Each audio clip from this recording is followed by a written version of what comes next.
Ra'iisul Wasaaraha Israa'iil Benjamin Netanyahu ayaa uga digay Qatar in ay waajib ku tahay in ay erido mas'uuliyiinta Xamaas ama ay cadaaladda horkeento. Waxaan leeyahay Qatar iyo dhammaan dalalka ay gabaadka ka dhigtaan argagixisada Xamaas waa inaad ka saartaan ama aad horkeentaan sharciga, haddii kale innaga ayaa sidaas samayn doono, ayuu Netanyahu ku yidhi muuqaal laga sii daayay xafiiskiisa.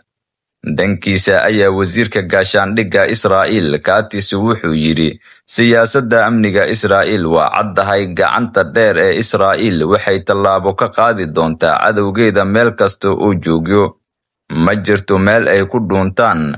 Waxa uu intaa ku daray in haddii madaxda Xamaas ay aqbali waayaan shuruudaha Israa'iil ee ku aadan soo afjaridda dagaalka, oo ay ugu horreeyaan sii deynta dhammaan laheystayaasha Israa'iil iyo in hubka dhigis lagu sameeyo, haddii intaas ay diidaan in la baabi'in doono Ghazana waa la burburin doonaa, ayuu yidhi. Qatar ayaa Netanyahu uga jawaabtay war qoraal ah oo si adag u qoran oo soo baxay subaxnimadii hore ee Khamiista, waxayna cambaaraysay hadalkii Netanyahu ee ahaa in dalka uu martigelinayo xafiiska Xamaas oo ay ku sifaysay ka fiirsasho la'aan. Ra'iisul Wasaaraha Qatar Mohammed bin Cabdulrahmaan ayaa ka warbixiyay sida ay wax u dhaceen, wuxuuna yidhi ma hayo erayo aan ku muujiyo sida aan uga xunnahay weerarkan. Waa argagixiso dowladeed, waana nala khiyaamay. Qatar waxa ay sharaxday in Netanyahu uu isku dayayo in uu wiiqo fursad kasta oo xasilooni lagu heli karo iyo fursad kasta oo nabadeed kadib weerarkii bareerka ahaa ee uu ku qaaday hogaamiyeyaasha Xamaas ee ku sugnaa magaalada Dooxa ee dalka Qatar. Waxa ay sidoo kale xustay in si cad loo og yahay in madaxda Qatar ay kulamo la qaataan madaxda Xamaas, taasoo qayb ka ah doorka Qatar ee dhexdhexaadinta colaadda ka taagan Bariga Dhexe. Qatar waxay sharaxday in wax walba oo ku saabsan kulanka ay si fiican u garanayaan Israa'iiliyiinta iyo Maraykanka, ma ahan wax aan qarinayno, qiil loogama dhigi karo argagixiso ayaa martigelisaan. Dhankeeda, Xamaas ayaa xaqiijisay badqabka hogaamiyeyaasheeda iyo ergada wadaxaajoodka, kuwaasi oo lala beegsaday duqeymaha Israa'iil ee magaalada Dooxa Talaadadii ku qaaday.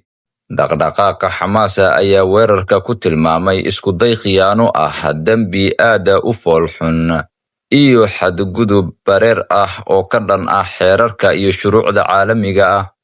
Waxay xustay in 6 qof la dilay oo uu ku jiro wiil uu dhalay mid ka mid ah hogaamiyeyaasheeda sare, iyo madaxda wadaxaajoodka Khaliil al-Haya, agaasimihii xafiiskiisa, 3 saaxiibadiisa ah iyo sargaal ka tirsan ciidamada ammaanka Qatar oo geeridiisa Qatar xaqiijisay. Dhinaca kale, madaxweynaha Maraykanka Donald Trump ayaa ka muujiyay sida uu uga xun yahay weerarka Israa'iil ay ku qaaday caasimadda Qatar ee Dooxa, kaasi oo lagu bartilmaameedsaday xubno ka tirsan ururka Xamaas, xilli uu warfidyeenada kula hadlayay Washington.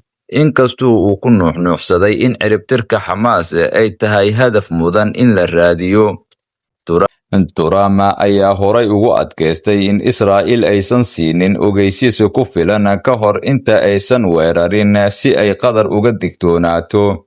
Weerarkan ayaa dhaleecin xooggan waxay uga timid Dooxa oo martigelisa saldhig weyn oo milatariga Maraykanka ku leeyahay, iyadoo Masar iyo Maraykanka ay dhexdhexaadinayaan Israa'iil iyo Xamaas dagaalka ba'an ee 23 bilood ka socdo marinka Gaza.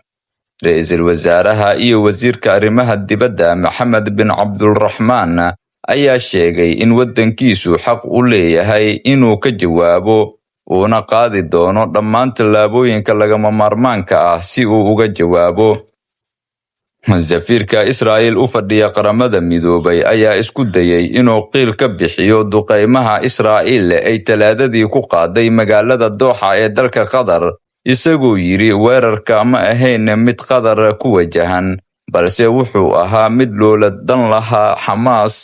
Waxa uu intaa ku daray, mar walba kama shaqayno danaha Maraykanka, waanu la shaqaynaa, waxaynana siiyaan taageero muuqda. Taas waanu ka mahadcelinaynaa, laakiin mararka qaarkood waxaanu qaadanaa go'aano kadibna waxaanu ku wargelinaa Maraykanka. Ra'iisul wasaaraha Qatar ayaa Arbacadii sheegay in dalkiisa uu dib u eegayo ka qaybgalka dhexdhexaadinta ee wadahadalka xabad joojinta ee Gaza kadib markii Israa'iil ay weerartay.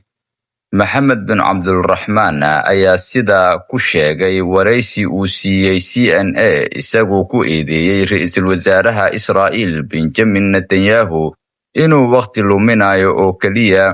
Waxa uu intaa ku daray in Dooxa ay dib u qiimeynayso wax walba oo la xiriira doorka ay ku leedahay wadahadalka xabad joojinta mustaqbalka, ayna Washington kala yeelanayso wadahadal aad u faahfaahsan oo ku saabsan sidii hore loogu socon lahaa. Ra'iisul wasaaraha Qatar ayaa sidoo kale sheegay in weerarka Israa'iil ay ku bartilmaameedsatay hogaamiyeyaasha Xamaas ee ka dhacay magaalada Dooxa uu burburiyey fursadihii lagu sii dayn lahaa laheystayaasha Gaza, wuxuuna ku baaqay in colaadda la horkeeno. Ra'iisul wasaaraha Israa'iil Netanyahu waxay ila tahay wixii uu Netanyahu sameeyey shalay inuu baabi'iyey rajo kasta oo laga qabay laheystayaashan, ayuu raaciyey.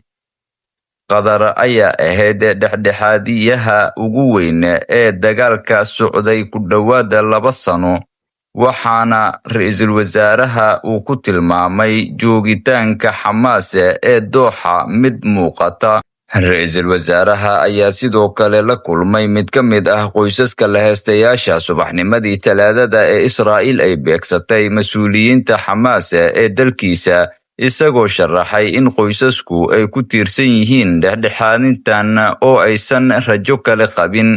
Dhanka kale, safiirka Israa'iil u fadhiya Maraykanka ayaa u sheegay warbaahinta Fox News in haddii Israa'iil aysan ku dilin hogaamiyeyaasha Xamaas duqeynta cirka ah oo ay ku qaaday Qatar Talaadadii la soo dhaafay, ay guuleysan doonto marka xigta, taasoo micnaheedu yahay in mar kale la bartilmaameedsado.